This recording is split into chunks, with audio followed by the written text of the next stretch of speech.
In this video, I'm going to walk you through how we scale Kyran Rawson, who's a business coach. As you can see from his dashboard, I've obviously blurred out some of the information, but he was cash collecting about 9K per month. Roughly around in 90 days, he was cash collecting 49K per month. You can check out the full interview with him on my YouTube if you're interested. In this video, I'm going to walk you through the entire thinking behind his funnel, his content strategy, his sales engine, the entire backend, so buckle up. Now, step number one is to get clear understanding of who your ideal client profile, your avatar is, and what is it that you have to offer. Now, if you're wondering why that's even important, then that's exactly what I'm about to explain. If you don't have a clear understanding of who your ICP is, then you won't be able to create landing page copy that actually converts. Your content will get views, but you won't get actual calls booked on the back of that. Even worse, your offer won't actually solve someone's exact pain point, and then you just don't have any business whatsoever. Nothing else matters if you get this part wrong. Now, if someone asks you who your ICP is and you reply by saying something along the lines of, I help people in their mid 40s looking to get in shape who are also working 9 to 5. Now that's too generic, and that's why no one's listening to you. And that's exactly what my 7-layer deep dive help solves. I target men in their 40s who were active as kids,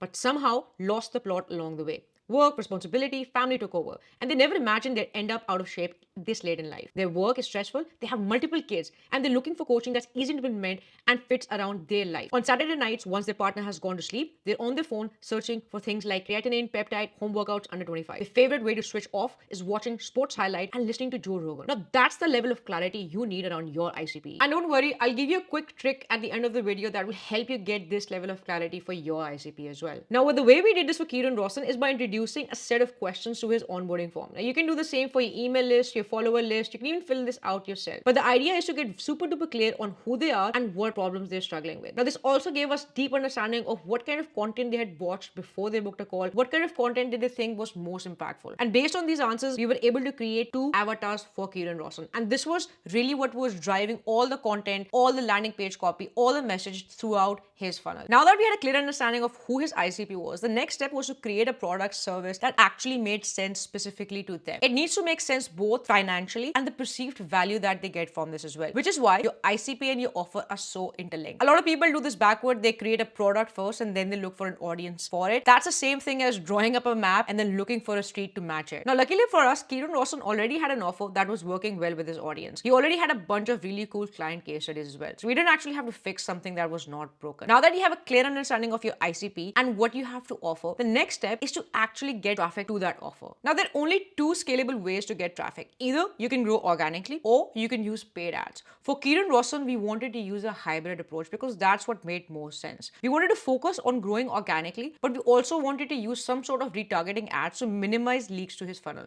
Now, if you're wondering what hybrid approach actually is, before I explain that to you, let me explain why that's even important.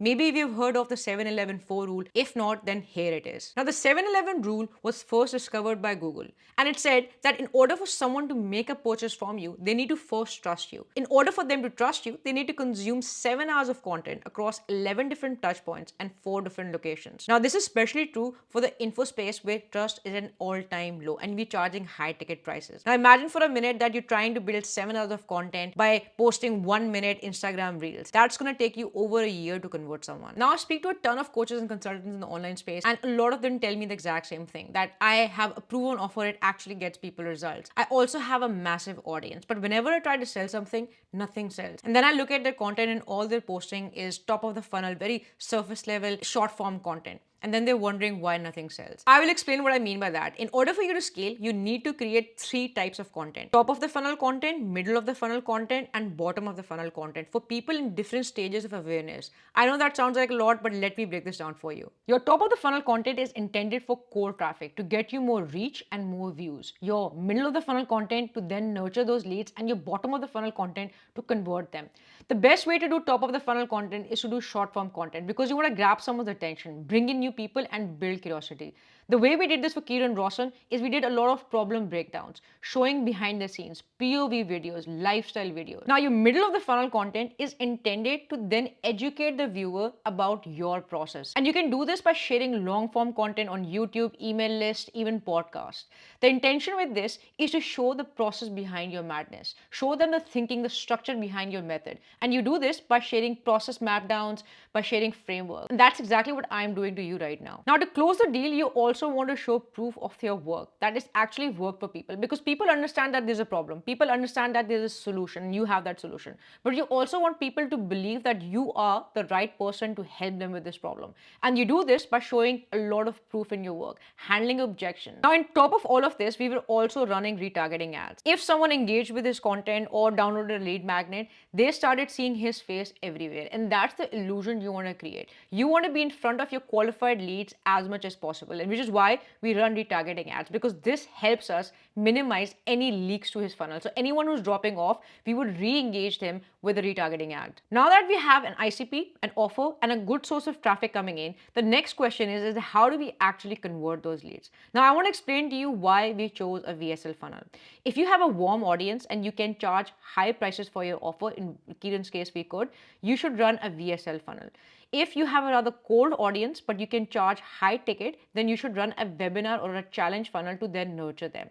If you have a cold audience but you can't charge high ticket for it, then maybe a low ticket offer or a digital product makes more sense. If you have a warm audience and you can't charge high ticket, then a community funnel makes more sense. Now, Kyran Rawson had a pretty warm audience. He's been building trust with his audience with long form content, and he could charge a high ticket price. So we wanted to use a VSL funnels, but with setters and closers in place, because we felt like that was the quickest way for him to scale. Now, let me show you the exact breakdown of his entire funnel. We pushed all of this traffic into a simple landing page where the headline and the video sales letter, the VSL, did most of the heavy lifting. The headline because it presented the offer in a curious way, and a VSL video that explained his offer in detail.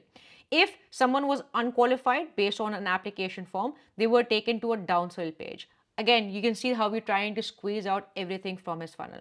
If they purchase the downsell, then they will make another upsell to them. If, however, after the application funnel, they were qualified, they were taken to an auto book page. Anybody who signed up got a ton of emails from us to nurture them further. Once they booked, they were then taken to a thank you page where we had short 2 to 3 minute videos explaining exactly what his process was, handling any common objections. I always tell my clients that 80% of the sale happened before someone hops on a call. And that's exactly what we were trying to achieve with this. Now, this is what has happened so far. Someone watches your content and you nurture them with the right type of content. If they vibe with you, they start an application. You pre-handle any objection and you hype up the call so that they actually show up for the call. You discuss their problem, you pre-handle any objection, and you make an offer. If they can afford, then awesome, you can sell them your high ticket offer. If they don't have the finances, if this is not the right time, then you can always sell them a mid-ticket offer. Everything is tracked and recorded, and this is what allows us to scale so much. Every piece of metric, every sales call is recorded and tracked, and this is what allows us to make the right decision. This is probably the second most important part of this entire process, the first being getting a clear understanding of your ICP. If you're not clear on your ICP, then here's what I would do. I would take the sales call recording of every call I've got and I would put it in AI, and I would ask AI to generate a report for me. What were the most common demographics of the people that actually converted? What were the most common objections? What pain points that they had? And that practically becomes your ICP. If at any point of time a leads drop off in the funnel, then we can always re-engage them with retargeting ads, emails, and content to nurture them further until either they tell us to fuck off or they actually become our customer. Now, in order for you to scale to 6-7 figures, needless to say that you need to hire a team, and not just any team, you need to hire A players. And that's something that we help with as well.